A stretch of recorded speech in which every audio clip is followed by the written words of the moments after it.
tal? ¿Cómo le va? Muy buenos días, muchas gracias por acompañarnos. Esto saca noticias por Chacra TV para todo el país. Más de 9 millones de hogares, países limítrofes, Uruguay, Paraguay, Bolivia, se ha sumado Chile. Y por supuesto también recordemos que la plataforma Chacra es la fuente informativa del portal en habla hispana más consultado del país, que es Infobae. Hablando de economía y hablando de lo que pasa en el sector agropecuario, uno de los sectores más pujantes y que le permite mayor cantidad de ingresos al país, espera ciertos resultados, más allá de los que ya hubo, digo, en el caso de las retenciones para las economías regionales que las llevaron a cero, que no tienen fecha de vencimiento, el resto de las retenciones han bajado en algunos casos, yo diría poco en lo que realmente se necesita en el campo, que tendría que ser cero, porque es un impuesto al precio, es meterle la mano al bolsillo al campo, que hace muchos años que se lleva dando esta situación, y que tienen fecha de vencimiento el 30 de junio. Vamos a hablar de esto y de la economía del país y cómo incide la cosecha que se está ahora realizando, la gruesa, maíz, soja, girasol, un trigo que ya está cosechado, y por supuesto, cómo está la economía en líneas generales para este sector. Estamos con Lucas Romero, a quien le agradezco. Consultoras. ¿Cómo estás? Un placer. Sí, un pequeño bosquejo yo de lo que pasa en el sector agropecuario, y algo que tiene el sector agropecuario y que pide hace tiempo es la presión impositiva que sufre, porque además de todos los impuestos paga impuestos que son distorsivos, como por ejemplo las retenciones. Sí. A ver, el campo está inmerso en una realidad política y económica muy compleja.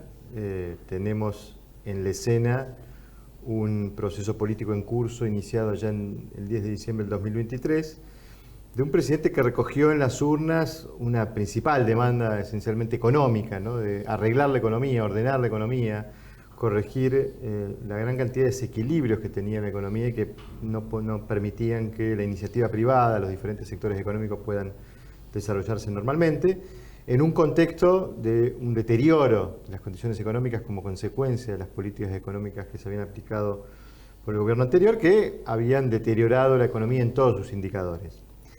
El problema que tenemos en la escena es que post resultado electoral, el modo en que los argentinos configuramos al sistema político fue muy poco propicio para que el sistema produzca las decisiones que hay que producir para arreglar la economía.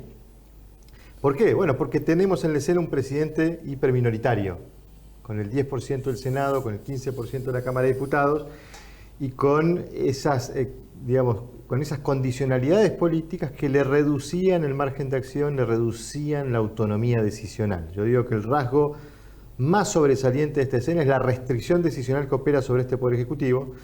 Entonces, viendo uno esa configuración del sistema político, uno mira y dice, bueno, además de un economista necesitamos un político muy hábil, muy perspicaz, muy entendedor de cómo construir los consensos para poder tomar decisiones. Y esa es la complejidad que venimos viendo en esta escena, un proceso que parece tener dificultades desde lo político para encarar el principal desafío, que era el económico.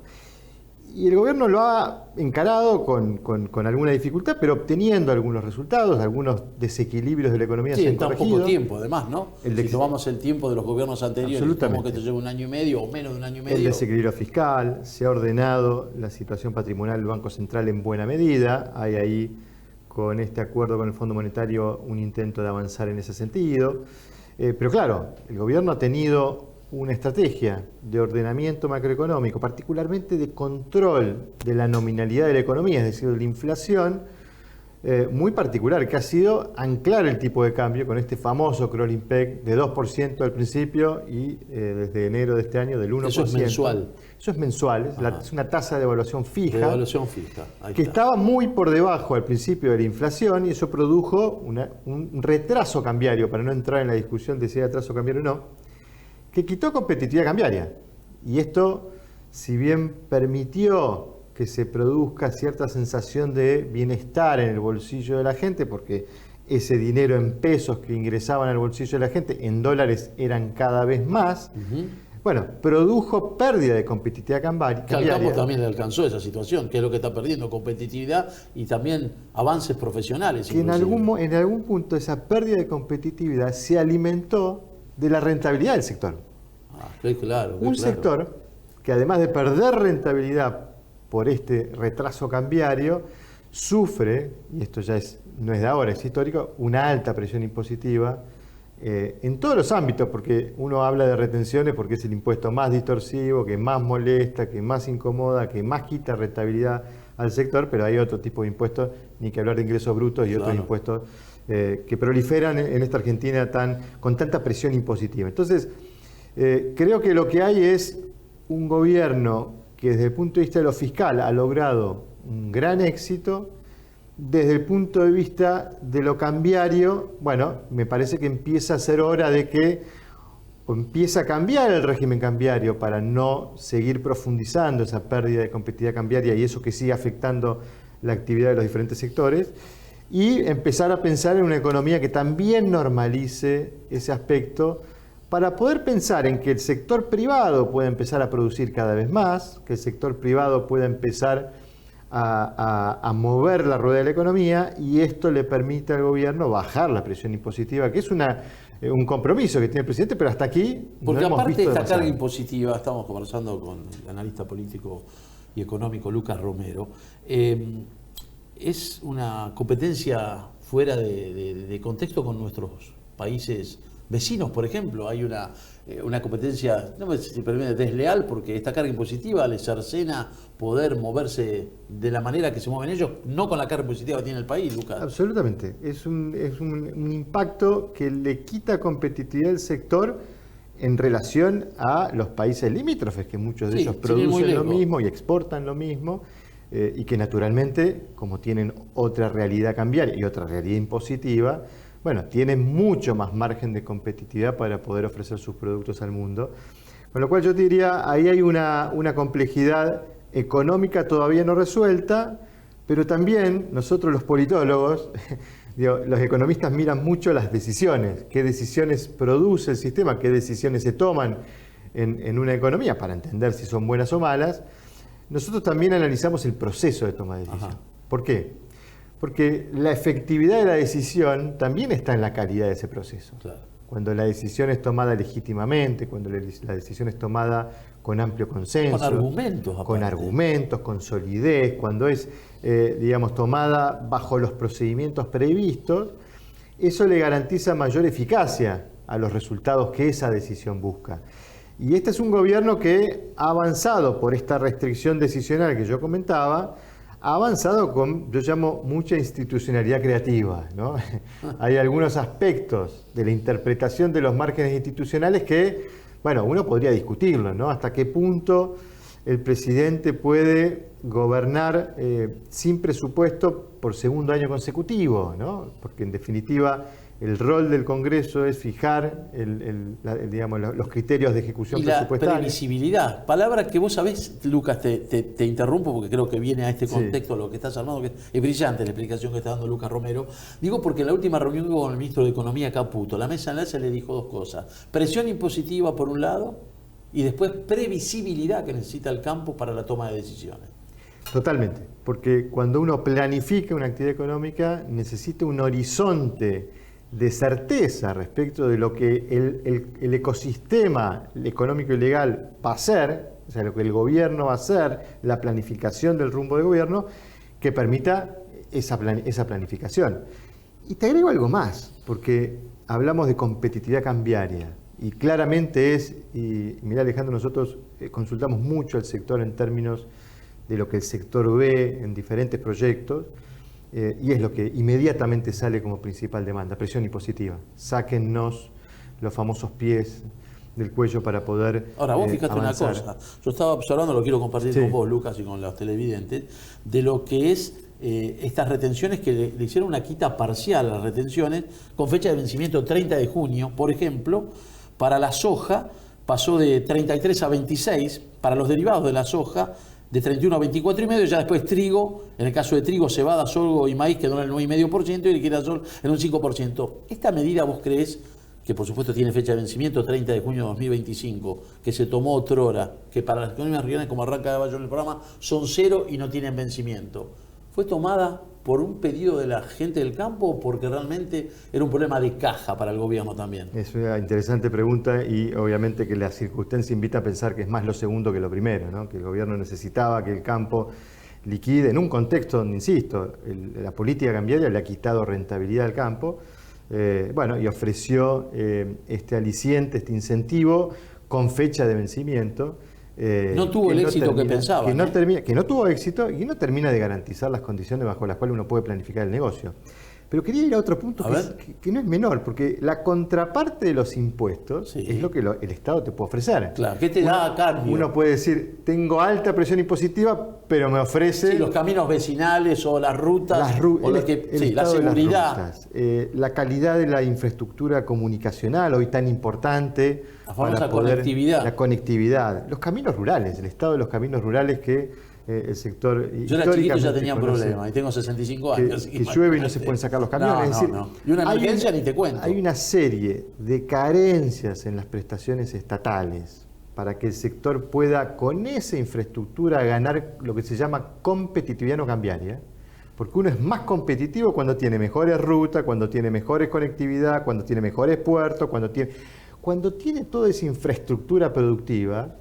Uno puede ofrecer sus productos de mejor calidad, a menor precio, y eso es competitividad no cambiaria. Los dos aspectos están siendo deficitarios en términos de lo que el Estado ofrece, por eso la presión impositiva se vuelve doblemente perjudicial, si se quiere, porque es alta el pago de impuestos, es bajo la calidad de las prestaciones. Ahora te hago una contrapregunta ahí, qué interesante, clarísimo, Lucas Romero, lo que nos está explicando. Supongamos que hay una baja de la presión impositiva, llamémosles impuestos nacionales, provinciales o municipales. Hay un axioma que dicen que si vos bajás la cuota, la gente paga más gente y puede ingresar inclusive más de lo que estás cobrando por la alta presión. ¿Es así? Bueno, a ver... ya hay ejemplos de eso en algunos partidos de la provincia de Buenos Aires. Sí, de hecho, a ver, la cuestión acá y la discusión es, uno baja la presión impositiva, eso significa que el Estado va a recaudar menos. Por eso yo decía al principio que parte de los desafíos del programa económico es generar las condiciones para que el sector privado sea el que impulse la rueda económica, el que impulse el desarrollo y el crecimiento, porque en la medida en que los sectores se motorizan, se activan, eso genera que el ingreso del Estado no sea expoliatorio de algún sector en particular, que en este caso un sector que tiene mucha competitividad, mucha potencialidad y naturalmente tiene este flagelo de ser visto sistemáticamente por los gobiernos como el cajero automático, ¿no? El que el gobierno va a sacar plata, a sacar plata. Le el bolsillo rápido. Entonces, son las complejidades de una escena que ya de por sí es compleja, por las dificultades que enfrenta el gobierno en materia económica, pero también por esta configuración del sistema político que, insisto, no ayudó a que el sistema sea o esté predispuesta a producir las decisiones que hay que producir. Muy claro. ¿Crees que puede haber algún cambio antes de las de medio término, que ya son en este año y dentro de poco?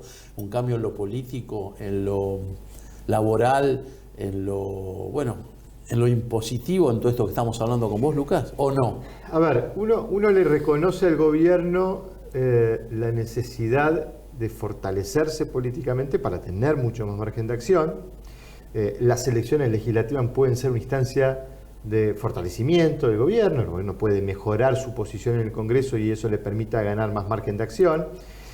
Lo que uno observa, y en mi caso críticamente, es por qué no se busca un proceso de construcción de consenso, porque hay sectores opositores, que quieren dialoguistas, que tienen predisposición de diálogo, que han colaborado en el Congreso. Bueno, las últimas leyes que salieron apoyaron. Con lo cual, si uno supone que esos sectores han apoyado y contribuido a apoyo con un Poder Ejecutivo que por momentos ha sido,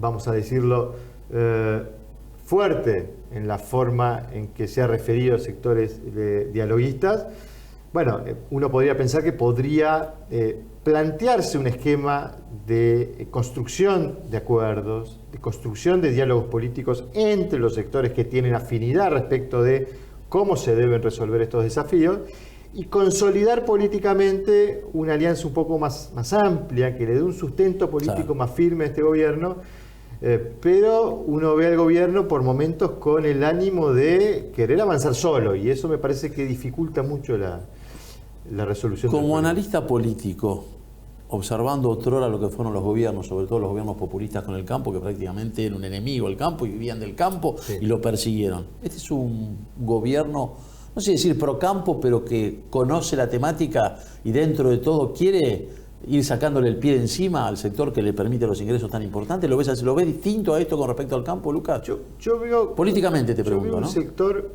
que quiere tener un buen vínculo con el campo. Había un gobierno, que quiere tener un buen vínculo con el campo, pero pareciera que a la hora de poner en práctica esa voluntad no se traduce en tener un equipo de gobierno del área agropecuaria activo, que esté trabajando ese vínculo, que esté construyendo consensos con el sector respecto de qué decisiones tomar. Me parece que se queda un poco en el deseo y la voluntad y no hay acción de integración del gobierno con el sector para buscar una mejor calibración del diagnóstico y de las medidas que hay que tomar para resolver los problemas del sector, ¿no? Pareciera ser que falta un poco más de presencia del gobierno en su diálogo con el sector, en su integración con las problemáticas del sector, y quizás un gobierno que se manifieste en la conformación de equipos que tengan conocimiento amplio del sector y que estén presentes en el campo, ¿no? Porque hay que estar ahí para ver las problemáticas, para dialogar con los productores. Exacto. Te llevo al terreno político en general para ir definiendo y agradeciéndole a Lucas Romero, analista político de la consultora Sinopsis. ¿Cómo ves la política que hay? Que se va, que el PRO no quiere estar con la Libertad Avanza, o que sí, que no, la oposición, las oposiciones. ¿Cómo ves todo esto antes de los que son las de medio término? Bueno, yo veo algo que, digamos, es peligroso para pensar en que la política pueda funcionar de la forma más conveniente para resolver los problemas, que es mucha fragmentación política. Ajá. La elección 2023 ha dejado un escenario de mucha fragmentación, hay diferencias internas y peleas dentro del peronismo, hay diferencias internas dentro de lo que fue Juntos por el Cambio, que ya uno podría decir no existe más como espacio.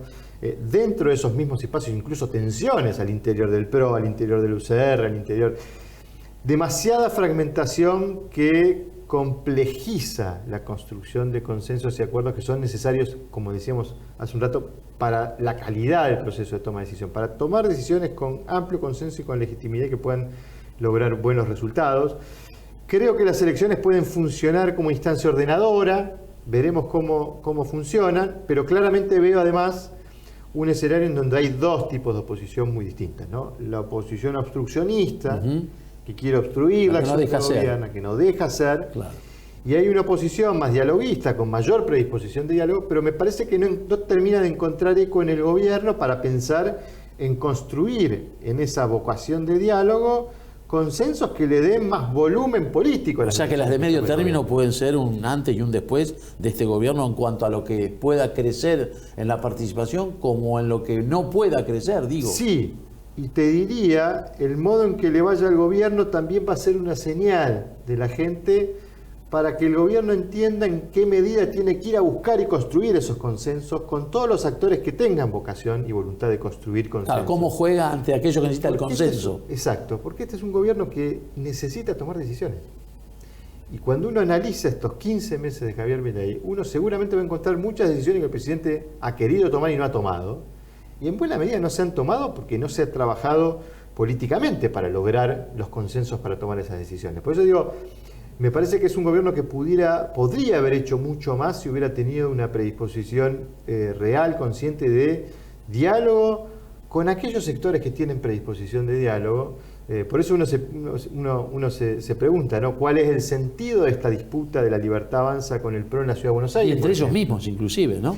O entre ellos mismos, exactamente. Entonces, son aspectos que deterioran la calidad del proceso político y eso le quita probabilidad de éxito a lo que eventualmente el gobierno pretenda como norte, ¿no? Como analista político, ya creo que estoy finalizando, no sé si el equipo de producción me da, no sé cuánto me queda de programa.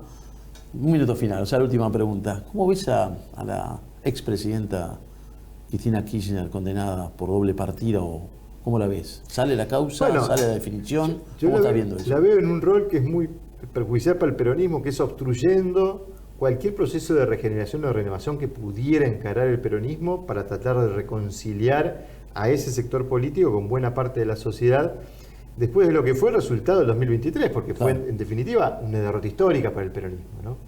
Entonces, creo que Cristina sigue siendo ese tapón que permite visualizar en el peronismo a un espacio que pueda ofrecerle a la sociedad algo distinto de lo que hemos visto, que ha sido muy pobre en términos de resultados, porque la forma en que terminó el gobierno del Frente de Todos, uno imaginaba que el peronismo naturalmente iba a ir a un proceso de regeneración y de renovación dirigencial, y eso no ocurrió. Entonces, ¿pero crees que sale la condena definitiva? Bueno, no sé si va a salir a tiempo para este proceso. Porque está condenada por doble partida. De hecho, ya se acabaron los recursos. Las instancias. Se acabaron las instancias y ahora queda la resolución de la Corte Suprema, que debería resolver. Si resuelve antes de mediados de agosto, la expresidenta no va a poder ser candidata, porque la condena estará firme. Claro. Si no resuelve antes, bueno, podrá ser candidata. Lo que uno imagina es que tarde o temprano esa ratificación de parte de la Corte va a venir, con lo cual me parece que vamos a ver un peronismo que se va a terminar renovando por la vía judicial y no por la vía natural, genuina, que debería haber ocurrido, es que dirigentes del peronismo le digan a Cristina, de un paso al costado, déjennos construir nuevos rumbos. Lucas, muy agradecido que hayas venido a dar noticias aquí, es muy amable. Un placer, Alejandro. A ustedes también les digo que hacemos una pequeña pausa y ya regresamos en esto que es Hago Noticias por Chacra TV para todo el país. Ya volvemos. Tenés un agronegocio y querés expandirte. Tenés que cobrar, pagar e invertir. Tenés la app Galicia Office. Tenés que comprar maquinaria y hacienda. Tenés financiaciones pensadas para tu negocio. Tenés atención 24/7. Tenés Galicia. En Rizobacter creemos que la agricultura hay que hacerla como nunca. La microbiología agrícola nos dice qué hacer, porque cada semilla, raíz o cultivo sabe lo que necesita. Y trabajamos todos los días para también saberlo nosotros, sin dejar de pensar que alrededor hay un productor, una familia, una ciudad. Rizobacter, mejor agricultura.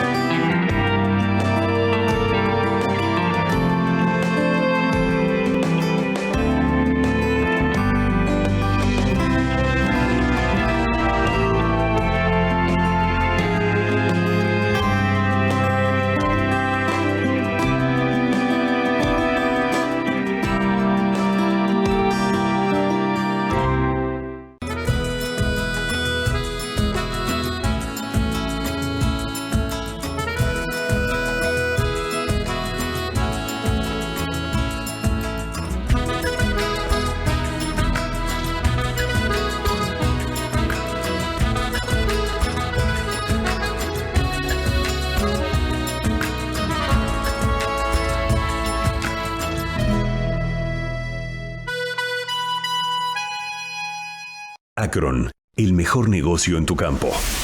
Tecnología, asistencia al cliente y financiación única. Para agricultura, ganadería y lechería. Acron, el mejor negocio. Acron, siempre Acron. Para que este ternero naciera, invertiste tiempo, esfuerzo y recursos. Por eso, desarrollamos soluciones que te ayudan a evitar las pérdidas. Rotatec J5 previene el síndrome de la diarrea neonatal, acelera la recuperación y preserva la vida de tus terneros. Biogénesis Bagó, la evolución de la salud animal. Bien, y con la imagen de la Virgen de Luján estamos regresando. Interesantísima la charla con Lucas Romero, analista político. Recuerde que este programa además sale lunes, miércoles y viernes a las 20 y en esta Argentina agropecuaria, en esta Argentina agroindustrial, en esta Argentina agroalimentaria. Atención, porque los semilleros advierten que para que crezca el uso de tecnología le tienen que devolver la rentabilidad al productor. El director ejecutivo de la Asociación de Semilleros Argentinos, Alfredo Paseiro, destacó la importancia de que se establezca a través de una ley consensuada en el Congreso de la Nación una reducción gradual de las retenciones a las exportaciones y advirtió que hoy tenemos un recambio genético, pero no de acuerdo al verdadero potencial del país. Esto es muy, pero muy importante, lo que le decía parte de la Argentina agropecuaria, la Argentina agroalimentaria y la Argentina agroindustrial.